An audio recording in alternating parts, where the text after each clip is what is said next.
Hey guys, welcome to another episode of Eyes on Geopolitics, a very special one with Marc Polyneropoulos and myself, Dimitri Kontakos, all Greeks today. Uh, so no outsiders. Mark, of course, former CIA officer, frequent guest of the Team House, frequent guest of Eyes on Geopolitics, MSNBC correspondent. Sorry, I can never get that right. Mark, what's up, man? How are you? It's good to see you again. Good to be here. It's been a wild week in the Middle East, a place where I spent most of my career, and I mean, so many things to talk about, from Iran nuclear talks to the new Air Force One, I guess, Israel being sidelined, Syria back into Here, yeah. the world arena, and if people who know me, I think probably your audience does. Some of these moves the U.S. is doing in the Trump administration, I actually support, which I'll probably be stricken down for saying that. How But dare you? Yeah. but ultimately a wild week. And yeah, let's talk about it. Yeah, all right. So we kicked off. Trump's doing a Middle East visit. He's visited Saudi Arabia. He's going to Qatar. He left Qatar, now he's in the UAE. Okay, so he's doing like the rounds. Interestingly enough, and people I've seen it in the news a bit, like some ruffled feathers that he's not visiting Israel. And this comes at the heels of the American Israeli hostage that was released last week or this week. Um, that was kind of done, seems outside of Israel, like just It bilaterally was with the right. US and Hamas. So, I'm sure Israel's kind of bristling at the seams because they have, let's be honest, they don't really, outside of the Trump administration or America as a whole, they don't really have many allies in terms of what's going on in Gaza generally. So yeah, I mean, there's so many places to start. I mean, the thing that just broke right now while Trump's in the Middle East is I'm gonna mess up his name. Barak Ravid from Axios had a scoop about the JICPOA, the nuclear deal 2.0, because it's essentially a carbon copy of Obama's back in 2015, 15 or 17, one of those.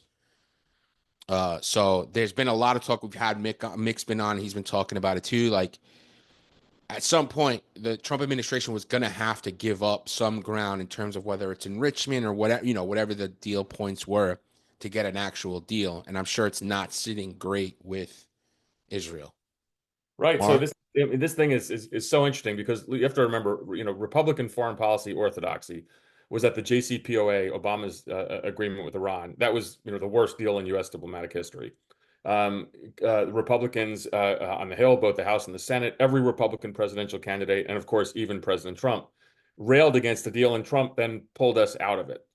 Uh, uh, so now it comes under the new, the Trump 2.0, the Trump administration, where the last several months they've been a lot of tough talk about potential strikes on the Iranian nuclear facilities, where we moved a third of our B-2 fleet, F-35 squadrons. There's two carrier battle groups in the Red Sea. There were.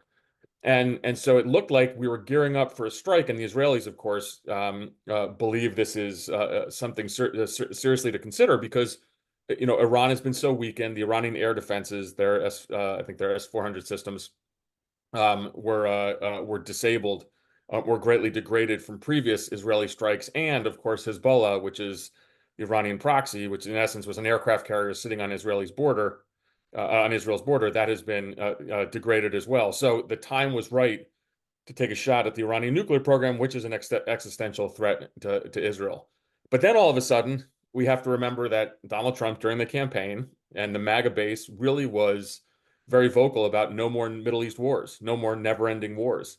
The Tucker Carlsons and the J.D. Vances of the world were absolutely opposed. Tulsi Gabbard as well, absolutely opposed to U.S. military action in Iran. And so Trump now has decided to go forward with the nuclear talks with the Iranians, to the absolute horror of the Israelis, against all kind of the Iran hawks in Congress, to many of the think tanks in Washington, D.C., kind of the pro-Israel think tanks. And so ultimately, you have this kind of mind-boggling moment in which it looks like, and NBC reported it today, as did the Wall Street Journal, that we might be getting close to an agreement, which does, D, as you said, very much resemble the original JCPOA. This is causing, my head to explode a little bit. But again, if you think back, forget Trump's rhetoric during the campaign. Just think about the MAGA base and the desire for no more never-ending Middle East commitments and wars. And so we're at a point now where, and this is going to, probably enrage some of the listeners here, or viewers here.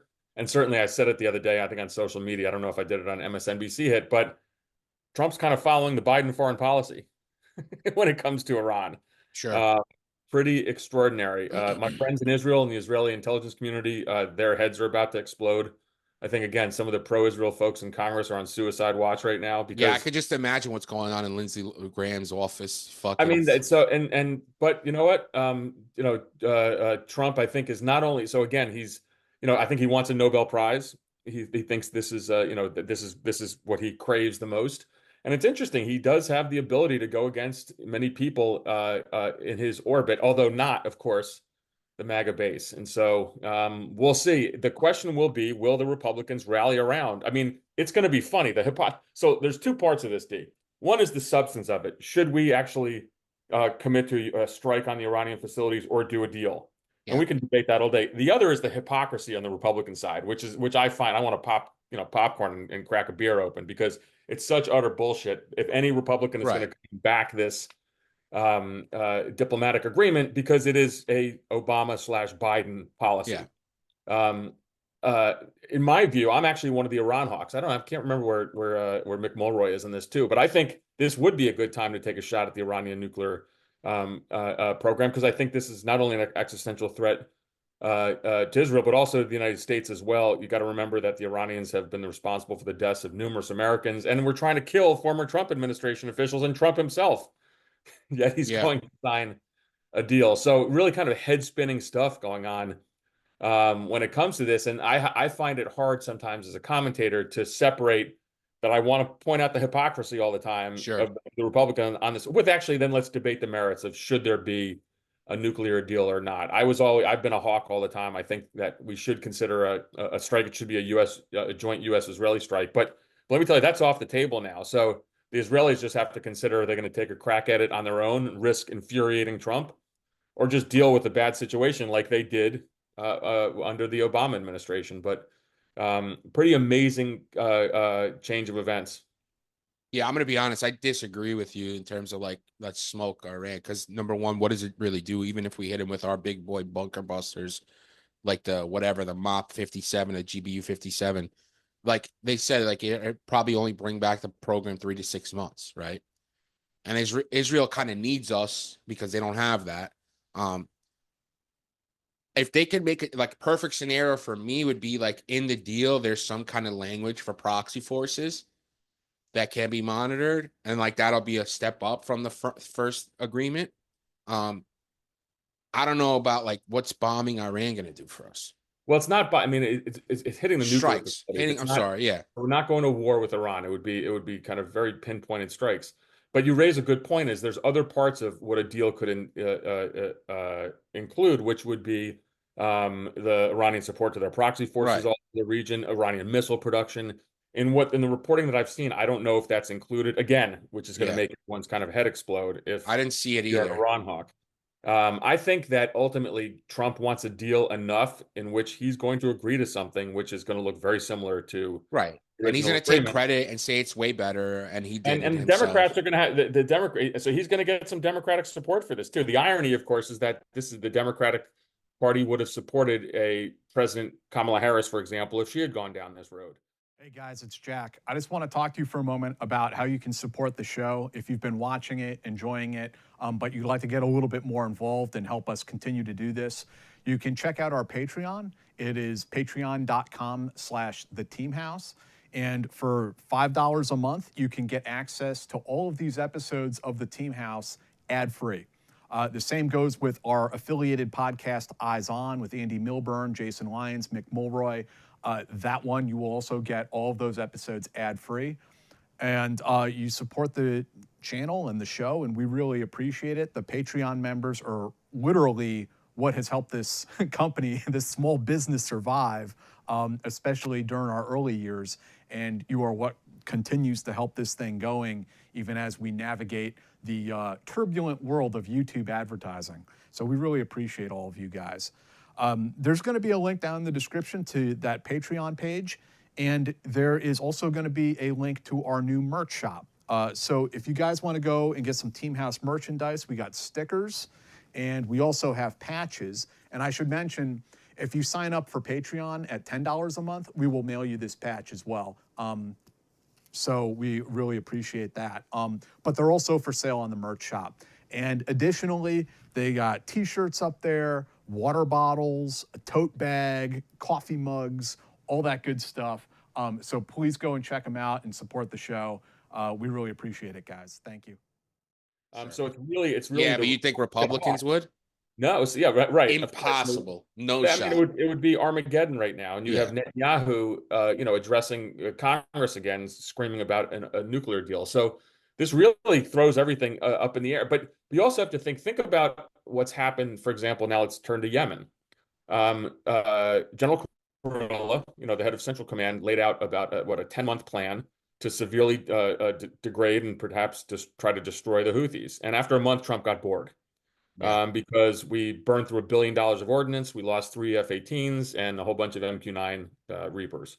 And so literally, it just said, now we're done, and declared a ceasefire with the Houthis and leaving everybody hanging out to dry. Israel, again, the Houthis are still shooting stuff off at the Israelis. And we don't even know if this kind of ceasefire between the U.S. and the Houthis also applies to other kind of international. I don't think it does. I think it's just American assets. And so again, Trump going against kind of every advice of certainly the U.S. military, and ultimately going back to that MAGA notion of no more never-ending wars in the region. And what is interesting to see is kind of the foreign policy blob, which I'm kind of a part of here in D.C. You're in New York, so you're a little separate, but you're kind of an adjunct.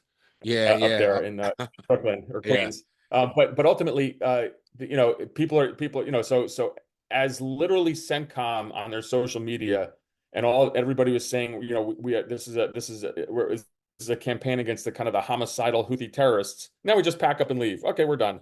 So how do you, it's hard for someone to support these policies in which Trump just seemingly on a dime just switches. And then let's also throw in what you mentioned before. Okay, so now the war in Gaza.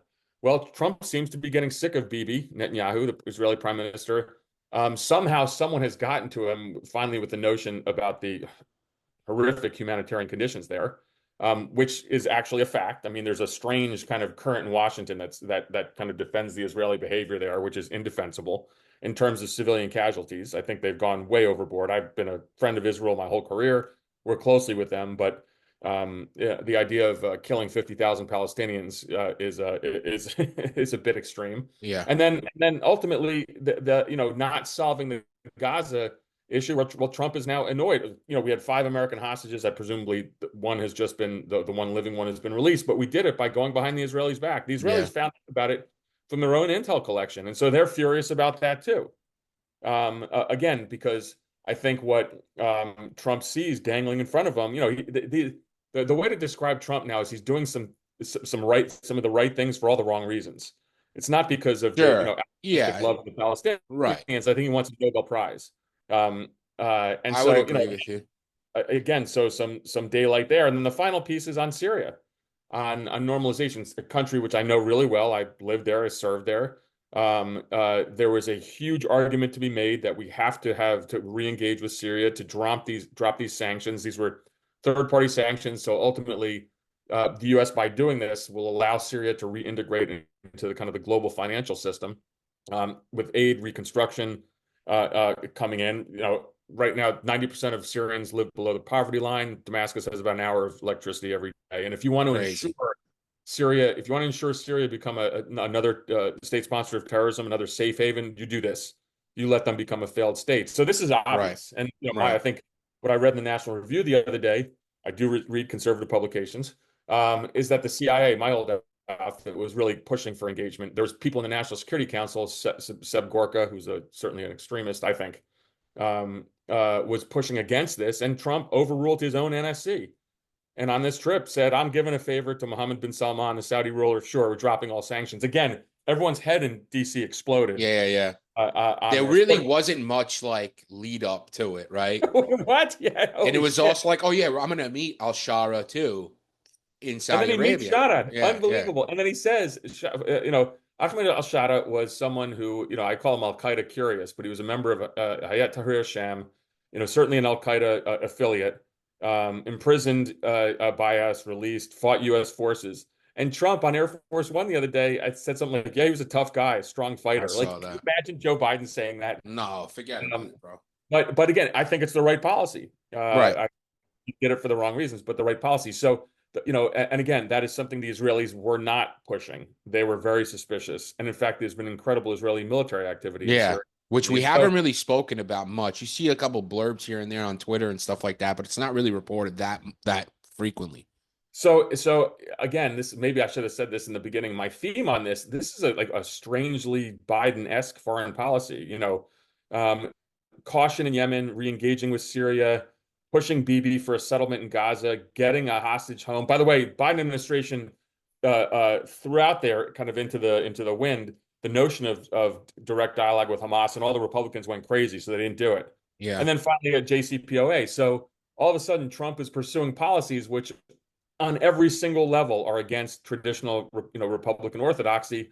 But you can also make the argument it does fall in line with that MAGA notion of isolationism, getting out of the Middle East. And in fact, Trump's speech in Saudi Arabia was pretty extraordinary because it was definitely an isolationist. Yeah, well, he Uh, was talking shit about our intervention and yep. interventionists. Yeah, I mean, And so it's pretty wild. listen, I mean, I yeah. kind of understand that a little bit. I'm not saying like, oh, we remove all presence of like special operations and CIA, obviously. Like we're gonna do what we're gonna do, and that's just how it goes. And if people think differently, they're fucking naive, right? Like that's the business. That's what we do, right? That's what every country really does.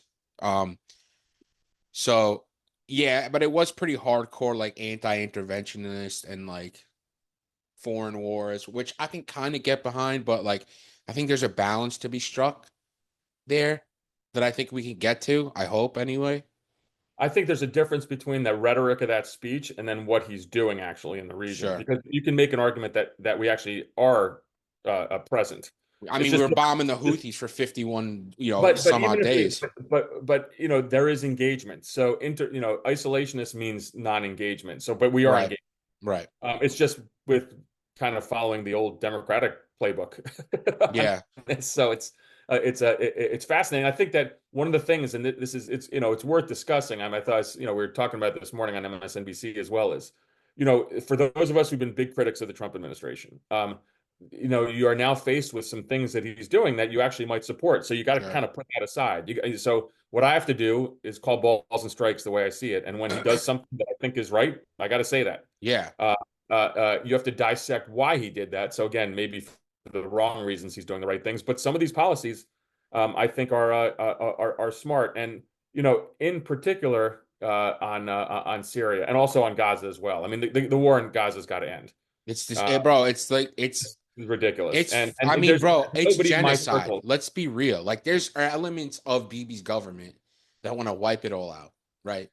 Let's be honest. It's getting to the point now where, and again, I think President Trump has recognized that, enough Yeah. already, that humanitarian suffering. There was an article, I think yesterday in the New York Times, quoting 4 senior Israeli intelligence or the military officials talking about pending famine in Gaza. Like, this just can't happen anymore. And Yeah. again, I think we're coming to a point where there's going to be a break on Gaza, a full break with Israel on this. And then the Israelis are going to have to decide what to do. Now, to the credit of my Israeli friends, they want this thing to end as well. There is no, because there is no end game in Gaza. And here D is something that I think that listeners will certainly understand. You see President Trump with Mohammed bin Salman and with Ahmed Shada, this new Syrian president, in such an easy kind of next frame. You could also have seen President Netanyahu there, or Prime Minister Netanyahu. I'm sorry, Prime Minister Netanyahu there, because if the Israelis had agreed to any type of day after in Gaza, any type of future Palestinian entity, and call it a state or not, but something.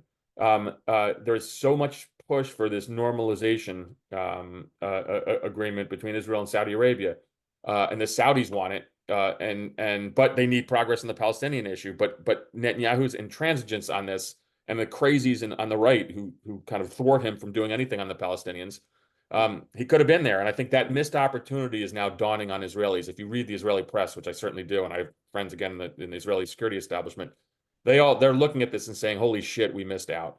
And I think it's a spectacular opportunity. I'm sure there are sensible Israelis in the national security apparatus and stuff like that, but from my sense, and I have nobody on the inside, it's just from what I read and what I see, is that the war cabinet and Netanyahu specifically are extremely belligerent. They don't care about starving 2 million plus people at all. They're using it as a tactic, and which is a fucking war crime, however you slice it. We've been into a couple wars the last 20 years. Did we use starvation as a tactic? Not really. Not allowed to. Right. Yeah. I mean, like, I know war is disgusting no matter what, but like there are some rules. And like starving 10-year-old kids, maybe not do that. Right. The monstrosity of October 7th. And I think I told you all before, I went a couple of years ago. You saw the 45-minute thing, right? The embassy, and I saw the raw footage at the Israeli embassy. I was invited there, and it's heart-wreshing. That said, killing 50,000 Palestinians in return and trying to starve them is not the right answer. And it is what it is. It's happened now. That sounds horrible, but it can also end. Right. And now it's time for the war in Gaza to end and for there to be some type of future Palestinian entity. There's the signs that encourage me a little bit. I've been wrong all the time. Is the Israelis took a shot at Mohammed Sinwar. That's the new kind of the military leader of Hamas. That's the brother of Yahya Sinwar, yep. Right? So we're still waiting for the kind of the BDA on this, the bomb damage assessment. You could conceivably see that as kind of the excuse or the reason why the Israelis say, okay, we can wind this down. And then again, the pressure that Steve Witkoff, the U.S. envoy, is placing on the Israelis. I think he talked to Netanyahu several times, even yesterday. Trump wants this wants this thing to wrap up. And again, is it for the right reasons? Maybe not. He wants a Nobel. Sure. And he wants to see kind of this kind of a region in which you can have a lot more international trade and investment. But again, we might come to the point where the U.S. and it's unique because it's a Republican administration, right, who are more closely aligned with the current Israeli government. But pressure from Trump on Netanyahu certainly is more effective than pressure from Biden on Netanyahu. Yeah, there was no pressure. Mark, there was no pressure from Biden. Well, there was, but he's hamstrung by the Republican Congress. Mike Johnson then asks Speaker of the House Johnson asks Bibi to come address Congress. So right. Time the U.S. tried to do anything, the Republicans in Congress howled that we were abandoning Israel. Now that Trump is doing all these things that Biden wanted to do, there's relative silence from the Republicans. So maybe you go down the theory of the notion that, hey, Trump is the one who could actually get this. There's no question, right? Harder. Yeah, he's not going to face the double standard that like a Democratic administration would face dealing with the Republicans and stuff like that. Right. Even with and the same thing goes for the JCPOA, right? If he were to sign an exact carbon copy, he's not getting as much shit. Not even close. Like probably not even like there might be a quote here and there, but like John Bolton might show up on Fox News, fine, right? But it's not going to be from inside the party. Republicans are cowards when it comes to Trump. On anything. I agree. It is. I realize. I think this is but of course they know better. But this will, and because Trump will also see this as his crowning achievement diplomatically, his road to a Nobel, and he will. I'm sure there will be messages sent that you oppose me on this. We'll primary you. Sure. Yeah, I believe that too. But what all this means, D, is that the Middle East is a fucking mess. But it's a radically different place than literally the last time I came on this show. Yeah, it's pretty amazing because every once in a while something extraordinary happens, and in this case, it's in multiple arenas. It's in Gaza, maybe, definitely in Syria, in Yemen, 100% because we took our toys and are going home, and on Iran on steroids. I mean, this is literally today. You read the Washington Post or New York Times, it says Trump says Iran nearing diplomatic agreement with Iran on nuclear weapons. And if you had put that in front of someone, 6 months ago, they would have thought you were, no way. Yeah. You were, doing some, the interesting thing about the messaging for the Iran deal, especially initially, was like it was mixed messaging because Rubio had started talking about like enrichment and whether they'd be able to enrich and not able to enrich. And then the administration came out and said, no, they wouldn't be able to, and all that stuff. There was like a lot of mixed messages going on, which confuses most. I mean, most Americans don't know what the fuck's going on. Let's be real, right? Like they don't care, unfortunately. But it's just like I don't know. Like I feel like one side of the administration doesn't know what the other side's doing. Well, they right? don't, right? So, D, you bring up an awesome point. And so this is such an unorthodox place. There's no in my view, there's no interagency process. So ordinarily, what you do is the National Security Council would over time conduct a series of meetings starting at mid-level, then going up to the senior levels, eventually to what's called a deputies committee and then a principals committee. And these are decision points about changing policy. And you have each relevant agency has a chance to weigh in. I don't think any of this happens now. No shot. I think stuff is done Mick even said the same thing on a napkin in the Oval. Yeah. And one of the things that I think is it reflects that is that you have different cabinet members, espousing different positions all the time. So, at one point, and I know we're getting into the technical details, but Rubio or someone would say, well, we need to have full dismantlement of the Iranian program, including their civilian program. And then the next day, Witkoff, the envoy, says, no, we're good with low enrichment. Nobody, and then you have the DC think tanks, the pro-Israel think tanks, howling all the time that they need, full dismantlement. No one really knows what this is. And I don't know, I don't think Trump really cares, actually. I think he wants a deal. So I think we're going to probably get a deal which is much closer to the Iranian position than it would be to the hardcore position of full dismantlement of the entire program. Like, because that model is Libya, and Muammar Gaddafi gave up the Libyan program, the Libyan nuclear program, with a deal reached with the United States, and then later on got deposed and killed.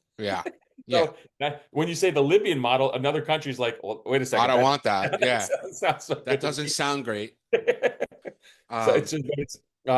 But this lack of interagency process, and I know this is kind of our world here geeking out on foreign policy, but that is, I think, really important because then there seems to never be a coordinated position. Let me just a little bit. I'll take one quick second to demonstrate this again. So, and we're not talking Russia, Ukraine today. We don't have time to do that. But right now in Turkey, there's a gathering of U.S. officials, Ukrainian officials, and Russian officials. And there's all sorts of chatter on who would show up. And Putin was invited, but he's not showing up. He is showing up. We don't even know what's going to come of these talks. There's threats if these talks don't succeed, there'll be more sanctions. And then Trump, in a statement in the UAE today, says, "Well, nothing's getting done on any of this stuff until I see Putin directly." And everyone's like, where'd that come from?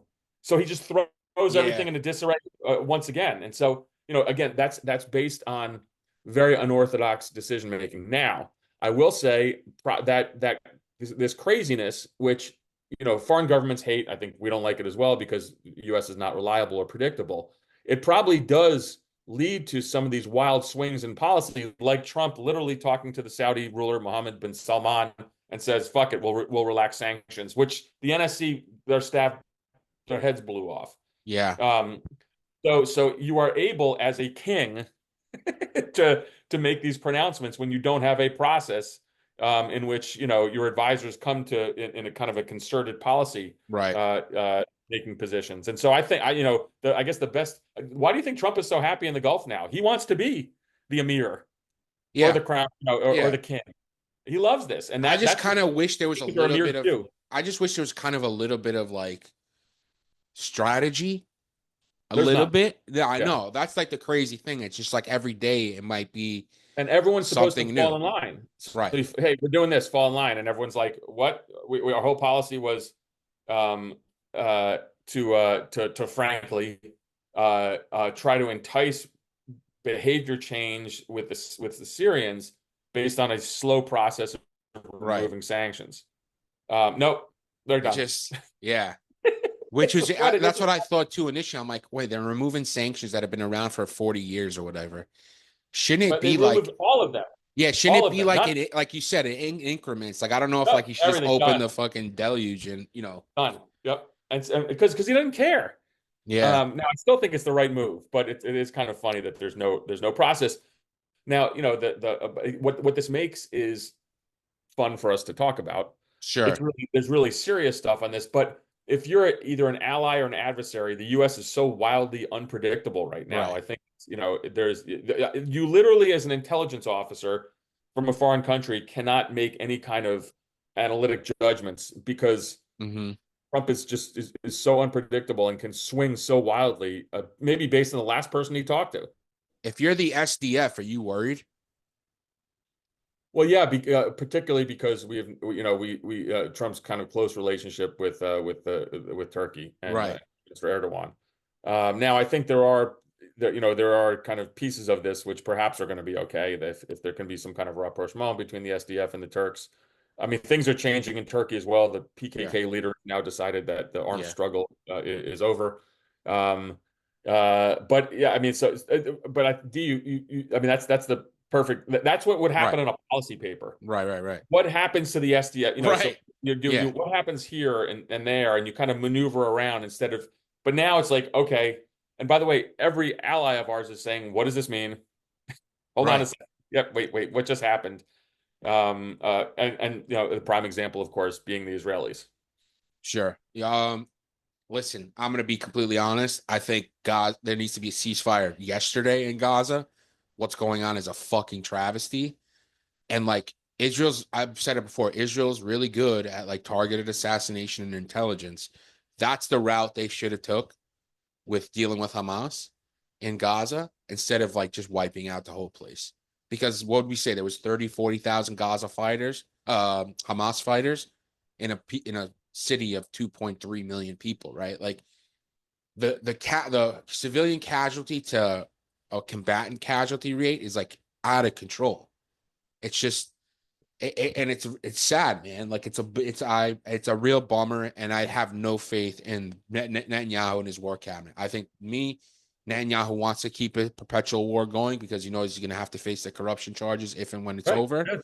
Because there was also reports about even if they do deals for hostages, we're still going into Gaza. Right. And so again, that's going to be against the wishes of President Trump. So Yeah, we are coming. The daylight now is getting to be so great. And there's a lot of Israelis I talk to who are actually very supportive of Trump, giving being tough with Netanyahu, because nothing else has worked. yeah, And so now it's going to be kind of a crunch time. What's going to happen here when and Steve Witkoff, the envoy, has been very critical yeah, the Israelis. And so I mean, again, it's I wake up and it's Thursday, and you're like, okay, what's happening today? So he's in the UAE.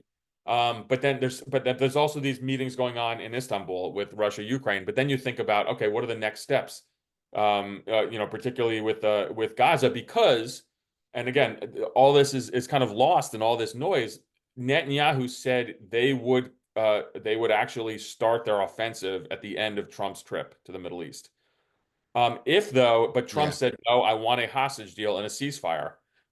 That's tomorrow. Like here, I mean, maybe not tomorrow because it's a religious holiday. It's Friday in Israel, but we're talking every day you wake up and say, this is a significant day. Every day. Yeah, it's nuts. And it's also a little nerve-wracking because every day the administration could change its policy position 180, Absolutely. And do which is something stupid. nuts. I'm not And do saying something like great. yeah, Yeah. And like this. So accepting this Qatari Air Force 740 Qatari 747 is oh such a yeah. stupid own goal by Trump. Now, the Qataris never should have offered. They kind of own half the town already. I mean, it's ridiculous. So this They're is over. dropping a ton of money in like lobbying and stuff. They do, and everything. They've funded and all this is kind of up and up. But they funded universities, think Yeah, tanks in DC. They spend a ton of money. Their influence is massive here, and that's just the way Washington works. yeah. The Israelis do the same. The Saudis do the same. The Greek lobby is very active. I mean, everybody lobbies here. Greek So, lobby, send me some fucking money, man. right. But ultimately, this was it's a huge own goal because it distracts from, you can argue, was a successful trip. Right, But right. everyone is talking about this because the corruption is so blatant and disgusting. And I mean, Senator Kennedy from Louisiana said he trusts the Qataris as much as he trusts a bathroom rest stop, which then on MSNBC yesterday, I commented on air, that gives me memories of New Jersey Turnpike rest stops. And everyone's like, I thought it was a good one. But ultimately, the Trump administration also has a kind of this self-defeat mechanism that they seem to hit every once in a while, whether it's Signalgate, Sure. or some kind of just ridiculous, like the plane fiasco is just totally unnecessary. Yeah. It took away from that's what everyone's talking about on the trip. And also think about it, like you said, it's going to cost hundreds of millions or $1 billion to retrofit Air Force One to become secure, right? Because it's an Air Force jet that the president rides on. It's a nuclear command post. Right. So like, how is that helping us? You're getting a $400 million gift, but you have to pay another $1 billion to make it work. Also, Pam Bondi, I'm going to get a little partisan here. Pam Bondi's a rat. She was a Qatari lobbyist making $115,000 a month from the Qatari government to lobby for them. She okayed this as if it's normal. Like, There's meanwhile, nobody I you know get in a gift Republican circles, right? But when I talk privately to any Republican, they're just like, "Oh my God." Yeah. How Yeah, can you come on. not? How Yeah. can you? It's just so. And it's Qatar, which is kryptonite here in DC too, because of their role as a mediator with the Taliban, with Hamas. Right. Now, El Udeid Air Force Base is the biggest U.S. military base in the region, so the Qataris are an ally. But there's some dark side to Qatari stuff. And so it's probably, I mean, I don't know if Trump went to France and President Macron gave him an Airbus jet, Right. it wouldn't happen because it's a European company. But I don't think anyone would care as much. The fact it came from Qatar, I don't know about that. You think so? if the French gave us a jet, I don't know, it'd be like the Statue of Liberty. I don't know, man. I think it's like that. I mean, listen, I get like the connotations that Qatar has, where they are deeply involved in No, you can't have everything Air Force One be from a foreign government. That's at ridiculous. all. Yeah, you can't Yeah, of do course. it. And the French intelligence would have a field day with this. But I guess, they certainly chose the wrong country. I mean, I don't know, get a jet Canada or something. They should have done. They should have done what the Saudi government did and just buy like $500 million worth of Trump meme coin. What they probably have done. That's what they should have done. That's what's Yeah, going on right the now. notion, yeah, and now that there's another whole discussion here is how screwed up Boeing is. That these Air Force One jets are so the cost overruns are massive. They're certainly delayed. Boeing has had a rough time, although Boeing had a great trip. The irony of this is Trump is pissed at Boeing because they've screwed up the whole Air Force One procurement. Yet Boeing had just made $90 billion. $1 trillion, on this trip, and so Yeah, there's no real clear strategy. And if someone tries to tell me he's playing 5D, 4D chess, I'm like, no, he doesn't probably know how to play regular chess. Let's be honest. No, I can't. Again, that's and every once in a while you'll see a MAGA foreign policy person pop up and say, "Look at the genius of Trump." Yeah, I can't. I'm sorry. It's like at the same level, like people talking about how Putin's a strategic genius. Yeah, like, right. Right. Putin, because Putin thought this would be over in a week in Ukraine, and he's 3 years in. So, man, it's crazy because it's like there's so much happening. And I guess this is part of their, the flood the zone thing. But to like pinpoint stuff of what's going on, it's really wild. And to me, I mean, if I'm a foreign government, it's transactional. We're right with Trump specifically in the administration. So if I really want to curry favor, I'm making things transactional, just how like Saudi 100%. Arabia, Qatar does, UAE does. Yeah, I don't know what the fuck's gonna happen tomorrow. Gonna be honest. I mean, it's good for us. If you're smart, you would say are you living in Brooklyn or Queens? Brooklyn. If you're smart, you would tomorrow come to the administration with a proposal to build a Trump Tower in Brooklyn. Yeah, I know. You're right. I would get probably paid. That's it. That's it. And so and so everyone has that playbook. One of the things that I think would be fun to see, which would probably be very brief, would be the leadership profile that intelligence services always do on foreign leaders, on foreign heads of state. The one on Trump is probably a paragraph. The one on Biden or Obama was probably 5 pages. Yeah. But Trump is pretty easy. Right. How to examine, manipulate, deal with. Everyone loves getting on their hands and knees. It seems to work. Now it works for a short period of time. Right. What I always tell people is, got to be careful if you're going to go blow Trump, because he's going to give you something right after that. But 3 hours later, Yeah, he's like a goldfish. And so, but that's what works. And so you see, flattery seems to work. The Brits seem to have mastered this because Trump is enamored with the British royal family. So Right. Starmer, the British prime minister, comes with an invite to see King Charles, and Trump's like, "Great, I love you."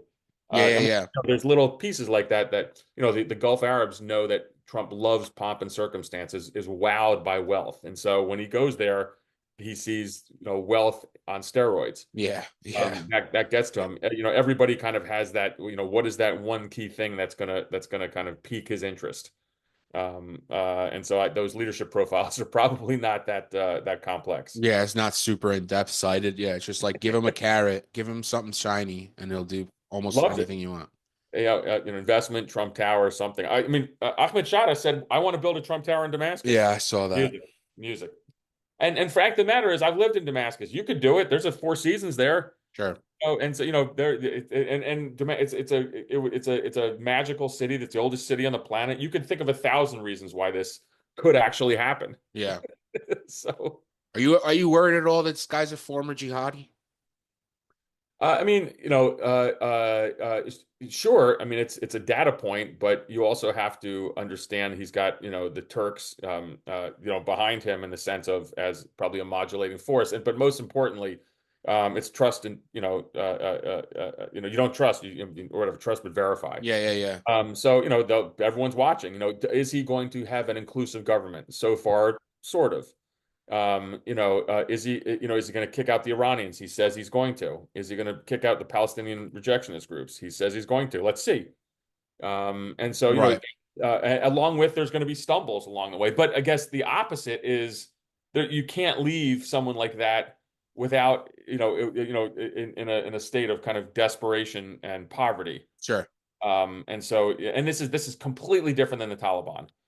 Damascus Sure. is a place where people can walk out in the streets free. There's alcohol, women go to schools. It's not it's not draconian at all. Right. And so is there a reason to monitor? Sure. I know SDF is like the main force driving the fight against ISIS in the area, but they're going to as well. Yep. That's what I was. That's my question. 100%. Yeah. And if you think about that as well, not only is he apparently Shada, they have helped in the counter ISIS fight, but of course Al Qaeda and ISIS are enemies. Right. So ideologically, Shada doesn't like ISIS to begin with, even if you say he's never changed from an AQ guy. Yeah. But I think that there's enough evidence out there to show that he has reformed enough, and you just got to keep on. Plus, he's the boss now, so he's there, right? Yep. Like you got to deal with whoever's there, right? And it's better than Assad as of right now. I mean, it's not even close. So that to me, that's a no-brainer. Bashar al-Assad killed 500,000 Syrians, 6 million refugees. Is a war.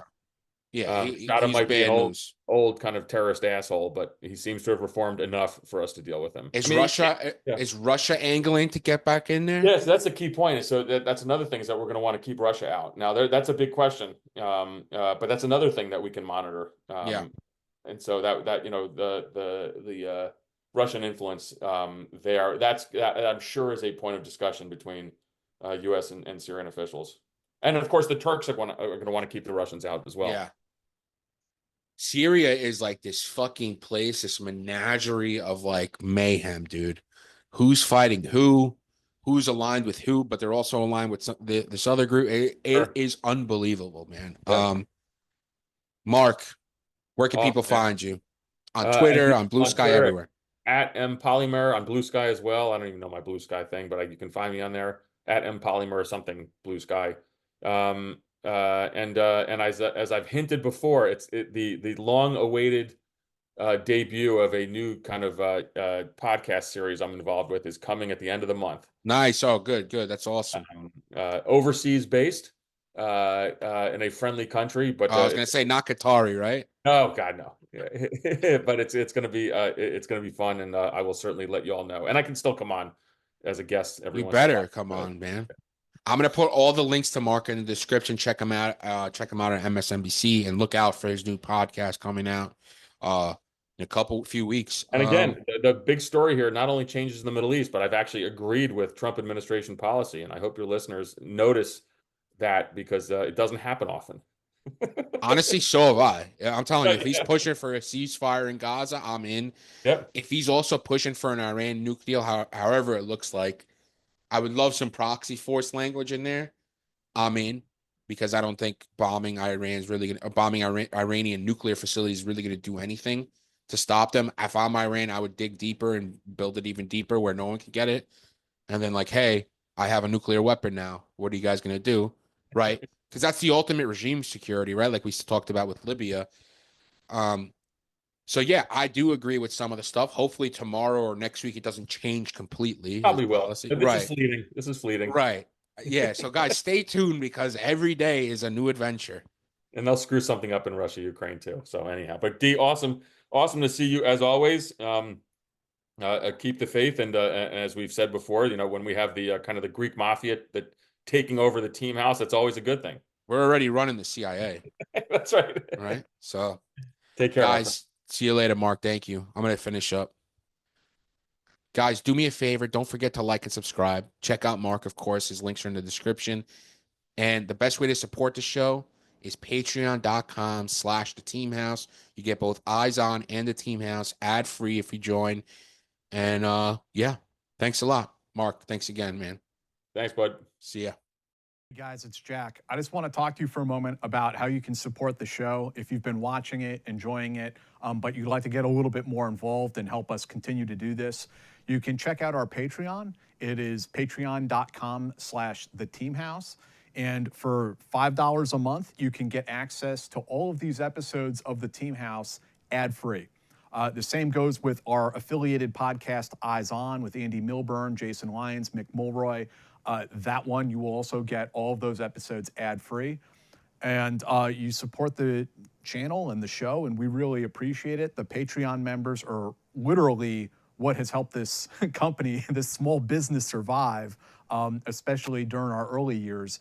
And you are what continues to help this thing going, even as we navigate the turbulent world of YouTube advertising. So we really appreciate all of you guys.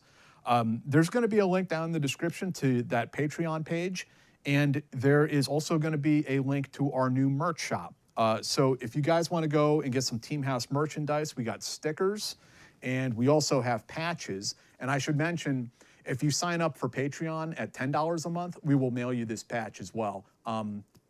So we really appreciate that. But they're also for sale on the merch shop. And additionally, they got t-shirts up there, water bottles, a tote bag, coffee mugs, all that good stuff. So please go and check them out and support the show. We really appreciate it, guys. Thank you.